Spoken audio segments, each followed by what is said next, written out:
Bizni ishimiz boshqa. Shoshmay turing. Avval gapimni oxirigacha eshiting.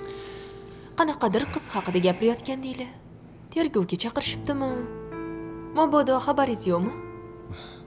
Ha, o'sha qizni masalasi. Bir Jononga yordam bergandik. Opam ikkimiz. Bizni noto'g'ri tushunib, ahmoq o'zini o'ldirib qo'yibdi. O'lgan u, lekin so'roq qilinayotgan bizlar.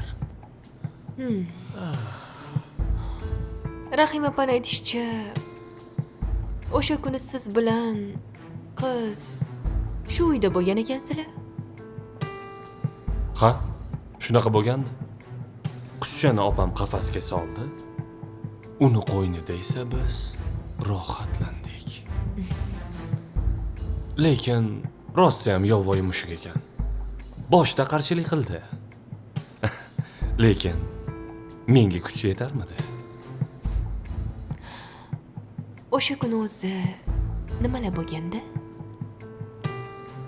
Tushunmadim. Nimaga qiziqib qoldingiz? Jahlingiz chiqmasin.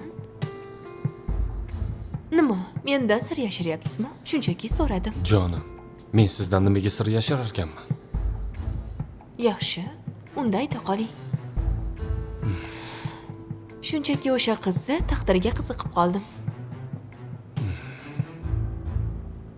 Keyin qiz borib o'zini joniga qasd qildi. Menimcha nomusiga chidolmagan bo'lsa kerak. Shunaqa gaplading? Ha, shunaqa gaplar. Lekin ahmoq qiz rosa qaysar ekan. Afsuski, changalimdan qutula olmadi. Yo'q, sizga kuchi yetarmidi? Demak, qiz qarshilik qilgan. Siz bo'lsa uni majburlagansiz, shunaqami? Ha, shunaqa. Endi xonaga kirib olib qarab o'tirmasam kerak.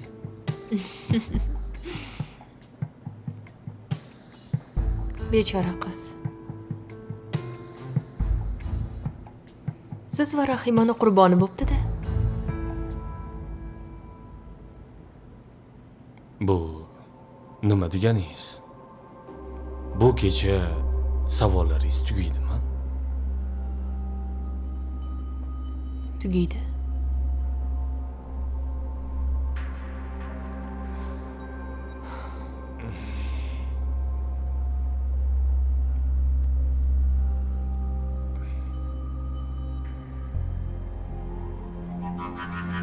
Xullas, mana shunaqa gaplar.